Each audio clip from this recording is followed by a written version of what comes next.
they were bringing to the table. We met the physicality with physicality and started to get up into them. Allowed us to get some turnovers, allowed us to get some extra possessions, and it allowed us to get back into the game. So, like I said, sometimes it takes a quarter, 2 quarters, a full game to get used to playoff basketball once again. So it shouldn't be no surprise on Tuesday. It's not to say our guys weren't ready to withstand a playoff level basketball game. We were mentally ready. I thought our spirit was right. I thought even when they made runs, our huddles were great. The communication was great. I'm not sure physically we were ready, if that makes sense. What message would you have to fans that are kind of seeing everyone picking the Lakers now and everything like that? No message, man. They still got the Lakers. The Lakers supposed to win. That's just how it's supposed to go. We're not supposed to be here, so we're just going to compete to the best of our ability. We got a great group of guys, but it wasn't tonight. I learned that in training camp. It just takes a minute for us to gel. It's a new team.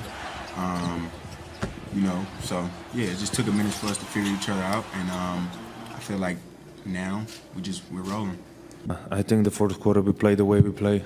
I think we were playing physical. Everybody was locked in, and then we just kind of, let go of the rope, So we got to be way more physical. It's 48 minutes, and every possession matters.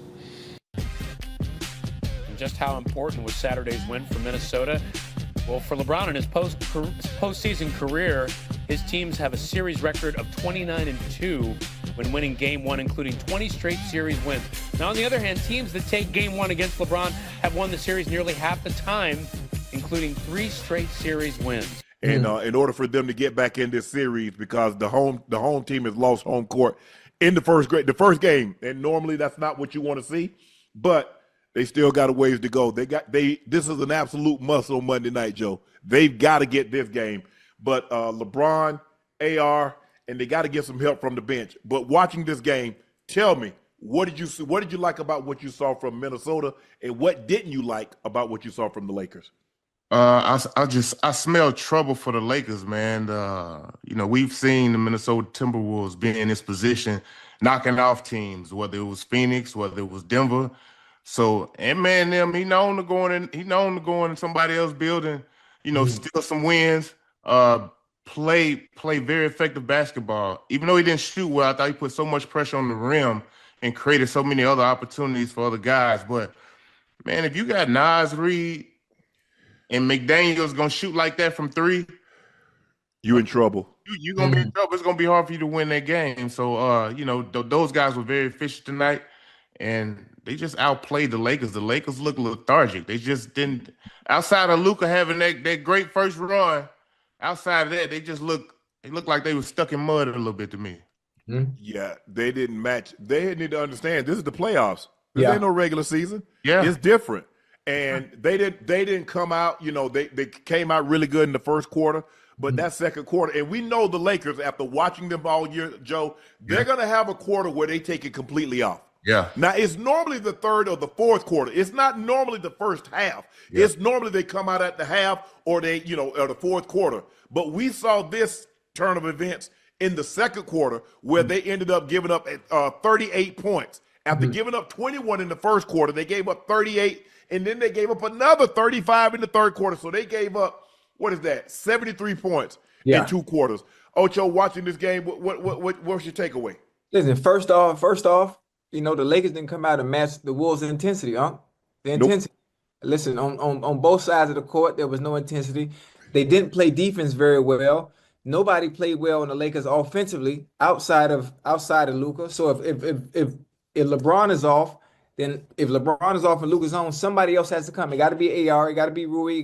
Somebody has to have some points collectively as a group if your starters aren't firing on all cylinders. Ant-Man doesn't have a good game. Hell, Reed comes off the bench and he cutting the fool. McDaniel's playing well. It was just a bad game all around for the Lakers in general. And normally, when you have home court advantage and you playing at home, you don't want the away team to steal a game at home. You don't want that to happen. So they already put themselves out in a hole. So Monday night, like you said, they got to have it. If they lose Monday night's game, they're gonna be in a heap of trouble. Hey, you see, it's hard to play Jackson Hayes when you switching all them pick and rolls and you ain't giving up them lob threats. Yeah. No pressure on the rim. It is, and plus the thing, I think they're switching. They're too easy switching. I mean, as soon as the guy starts to show, they go ahead and switch it. No, bro, fight on the top. Don't give up. You copping out. You wussing out on us. Don't do that. Hey, Finney Smith, don't pass that off to Gabe Vincent. Don't pass that off to Luka. No, fight through that. Yeah. Them little soft picks they sitting Joe. Come on, bro. You got to go harder than that now, because it's easy. Oh, you just back away. You go ahead and take it. That's what Ant want. And you see, they keep calling. They keep calling Luka. Nah, we want Luka. And they're going to keep, no matter who he's guarding, they try to put him on the weak. Man, they putting what's old boy name? Rudy Gobert. Man, they bringing Rudy Gobert damn near at the damn half court to set a pick because they're like, hey, we want whoever Luka is guarding, you're going to be the pick guy. Right. Or Gabe Vincent, because Gabe is 6 foot tall if we were lucky. And so, but they got to fight. I think they just got to fight hard over the pick. Now, look, if a team going to be knocking down those threes like they're knocking down, it's going to be tough.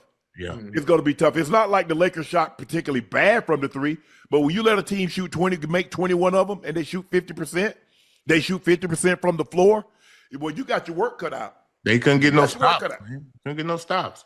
Couldn't get none. No, you're right. You're absolutely right. They got. So if you keep taking the ball out the net, man, it's going to slow our offense down a little more. They already a little small, so, through movement, it's great for them. So you got to use misses as like fast breaks, and they've been great at that. But, hey, man, Timberwolves wasn't missing tonight. Them boys locked in. I liked it. But the only hey, Joe and Unc, the only way the Lakers were going to find any chance or have any chance of getting back in this game is they were going to have to steal points in transition. That was the only way, and they weren't able to do that. Well, they would have to get some stops. And like Joe said, when you're taking the ball out of the net, they couldn't get any stops. Yeah. Because there was a couple of times they forced a miss, but you don't realize you've done nothing until you gain possession of the basketball. So even if you force a miss, if you don't gain possession of the basketball, you've done absolutely nothing. Right. And they wind them down a couple of times late in the clock, and they hit some threes, Joe. It's demoralizing, especially in your building. If you wind them down and you got them shooting the ball with 1-2 seconds on the clock, and they splashing threes or they're making outstanding, I mean, you're like, damn, well, what I got to do, bro? I mean, come on now. We don't wind them down. We took them out, grind them to the nub, and they ain't making shots like that. They got a big boost. DiVincenzo hit that shot at right there at the half. That was that was a big boost going in for them because at that point they were down 8. Now they go down 11, and to start the third, they go on like a 10-2 run. Mm-hmm. So now all of a sudden, what could have been an 8-point game is now a 21-point lead. But they've got to do a better job of look at this. Rui minus 26, LeBron minus 22. Jackson Hayes only played 8 minutes. He was minus 11. Luka minus 12. AR minus 25. Dorian Finney-Smith minus 11. Vanderbilt minus 2. You ain't winning like that. You can't. So now, if you're Minnesota, now you try to be a little greedy. I'm trying to get sweepstakes. I'm trying to take both of them. You done came in, you done did what you want to do. You just want to get one win. You done got the first one. Why not be a little greedy? Why not go in the second one? And you know this, Joe. Normally that first one is the easiest to win because, especially if the team has been laying off. Yep. You got to realize the Lakers have been off for 8 days. Yeah. And so and they didn't play. They didn't play. LeBron didn't play the last game in Portland, so they've been off a little longer. Yeah. But normally the first game is the one that you try to steal on the road. Once we get that, we say, well, hey, we here. Hell, we might as well get another one. You know what I'm saying? Don't you? Hey, you might as well just try to go and get that second one while we're here. And guess what? We won't even have to bring our ass back to LA if we go ahead and handle our business in Minnesota. So the next game in LA too, yeah? Yeah. Yes, Monday night. DraftKings no longer have, let's see, what it says. Okay. The Timberwolves knocked down a playoff record 21 threes. DraftKings no longer have the Lakers as the series favorite. Now Minnesota is minus 135. The Lakers are 115, plus 115. Poor performance when Magic has criticism. Coach J.J. Redick did a great job all season, but he didn't do a good job for game 1.